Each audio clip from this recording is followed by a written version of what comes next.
Book 202. Good morning, good morning. Welcome back to Morning Motivation with Matthew Daniels, and today I'm going to tell you guys about the African slave trade and the Dahomey prophecy. That's right, the African slave trade and the Dahomey prophecy. But what is Matthew Daniels talking about? A long time ago, one of the greatest atrocities known to mankind took place in the area of the world that we call West Africa today. This great atrocity is known as the transatlantic slave trade.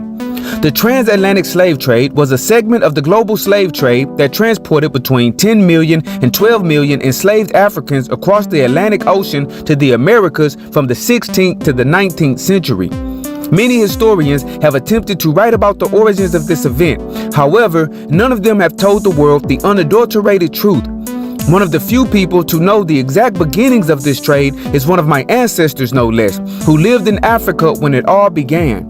This ancestor has accurately passed the story down directly to me. In more recent times, an African-American billionaire spent billions of dollars funding a project he called Operation Sankofa. It was his hopes to learn the secrets of time travel so that he could go back in time and prevent the slave trade from ever beginning. This man had become obsessed with this mission once he learned of his family's past. History recorded that his ancestors were sold to Europeans by other Africans for gunpowder and rifles, and he wanted nothing more than to spare his bloodline the horrors they subsequently endured. Unbeknownst to the rest of the world, this man was successful, and one of his black scientists cracked the code of time travel and created for him a device that could open a wormhole which would take him to the past. The technology was crude and limited, but it was indeed a time machine device. His scientists explained that the part would only work once. It would take him back in time where he would only have exactly 2 hours to complete his mission, and then he would be automatically brought back to 6 seconds in the future after he left.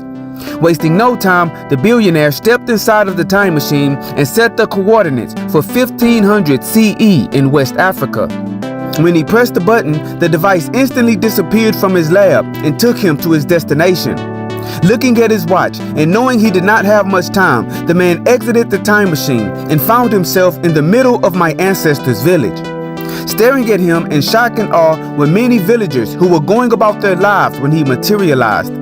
Moving slowly and carefully, he called out to them that he was a friend, and he told them not to be afraid. He then began to tell them that he was from the future, and he did his best to explain that the white man was coming and hellish slavery was coming with him. He told them that in his future, many Africans sold Africans and they had to beware of this practice. When his 2 hours were almost up, he said goodbye and rushed back to his time machine. Just as the door was closing, he asked them the name of their tribe. "We are Dahomey," one of them replied. The billionaire's eyes grew wide. "No!" he exclaimed as the door closed. In an instant, he returned to the future. To his horror, the transatlantic slave trade had still taken place. Instead of ending the trade, he caused it to be worse. The Dahomey tribe passed down his prophetic warnings for several generations, and they were much afraid of being sold by other nations. So, when the Europeans arrived, the Dahomey kingdom chose to sell other Africans as slaves so that they themselves would not suffer the fate they heard of in the prophecy. And so, the morning motivation of today is the African slave trade and the Dahomey prophecy.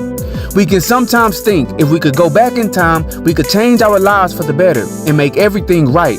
When in reality, the only way to change our current circumstances is to do something in this current moment. Today, instead of wasting your energy wishing to go back and do it all over again, focus on doing what must be done right now in the present. And as you do that, which you ultimately must do, always strive to do that which is good.